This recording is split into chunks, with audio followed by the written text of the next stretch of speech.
महाराष्ट्रातील प्रत्येक अपडेट जाणून घेण्यासाठी आजच मेट्रो रायगडच्या सोशल मीडिया प्लॅटफॉर्मला लाईक, फॉलो आणि सबस्क्राईब करा. अलिबाग रोहा सार्वजनिक बांधकाम विभागाच्या अखत्यारीतील रस्त्याच्या कामावर पुन्हा एकदा गंभीर प्रश्न उपस्थित करण्यात आले आहेत. काम पूर्ण न करताच ठेकेदाराला बिलाची रक्कम अदा केल्याची चर्चा असून विभागातील अधिकाऱ्यांच्या भूमिकेवरही प्रश्नचिन्ह उपस्थित केले जात आहे. हा रस्ता अपघातांसाठी कुप्रसिद्ध बनल्याने प्रवाशांमध्ये तीव्र नाराजी व्यक्त होत आहे. दोषी ठेकेदारांसह संबंधित अधिकाऱ्यांवरही गुन्हे दाखल करून कठोर कारवाई करण्यात यावी अशी मागणी प्रवासी ॲडव्होकेट राकेश नारायण पाटील यांनी केली आहे. काम न करताच बिल अदा झाल्याचा आरोप आणि इतर दावे हे संबंधित व्यक्तीचे आरोप असून त्यांची अधिकृत पुष्टी झालेली नाही. मी ॲडव्होकेट राकेश पाटील, ह्याच रोडचा मी प्रवासी आहे.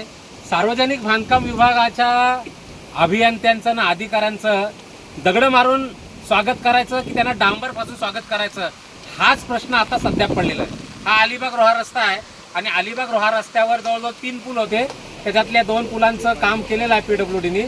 आणि हा जो खानावचा पूल आहे हा मला वाटतं मित्रांनो गेल्या वर्षी बनवला होता. आणि गेल्या वर्षी बनवल्यानंतर आता त्याला खड्डा जो पडला आहे तो 20 फुटांचा खड्डा पडला आहे.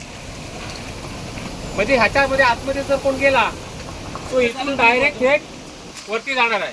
तर माझी विनंती हीच आहे की हे जे संबंधित खात्याचे जे अधिकारी आहेत त्यांच्यावर सदोष मनुष्यवधाचे गुन्हे दाखल होणं गरजेचं आहे. कारण इथून विद्यार्थी जातात, रोजीरोटीसाठी लोक जातात, इथून प्रवासी जातात, इथून ST जाते, बस जाते. संपूर्ण बस जर ह्याच्या खाली गेली त्याची जबाबदारी कोणी घ्यायची? कलेक्टर साहेबांनी घ्यायची की PWDच्या ऑफिसरांनी घ्यायची? सरकारी अधिकारी येतात पण ह्या डिपार्टमेंटचा जो विषय आहे ह्या डिपार्टमेंटनी करणं गरजेचं आहे. सर्वात महत्त्वाचा मुद्दा हाच आहे की हे काम ज्या ठेकेदारांनी केलंय त्या ठेकेदाराला ब्लॅकलिस्ट करणं हे गरजेचं आहे. ही नागरिकांचीच नाही, आमची सगळ्यांची मागणी आहे. दुसरी गोष्ट अशी आहे की आता ह्या पुलाला पर्यायी रस्ता कुठून देणार आहात? PWDच्या ऑफिसरांनी इथं येऊन याची तपासणी करावी आणि एका दिवसात हा पूल बांधून द्यावा आणि संबंधितांवर गुन्हे दाखल करावीत.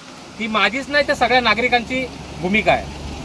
आपण गेली 3 वर्षे इथे आंदोलन करतो.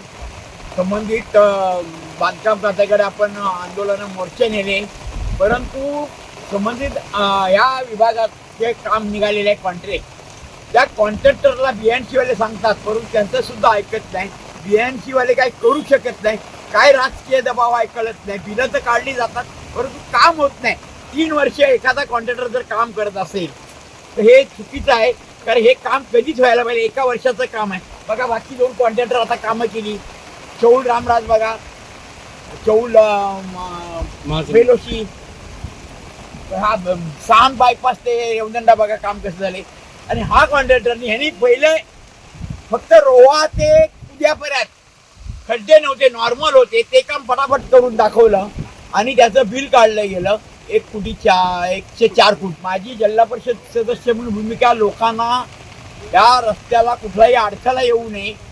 हे कुठेही काय झालं तरी मी काल परसू मी भर पावसात आपले नांगरवाडी ते सानगोटी या परिसरात सतत फिरत होतो. कुठे कुठे काय आहे.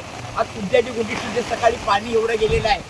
तिथे सुद्धा जे काम केलेलं आहे कॉन्ट्रॅक्टरने ब्रिजचं, ते ब्रिजचं काम चुकीचं केलं. त्याला संरक्षण भिंत समोर न बांधल्यामुळे लोकांची शेतकऱ्यांची नुकसान झाली आणि गावात खाली गेले. आमची तीच मागणी आहे केव्हापासून.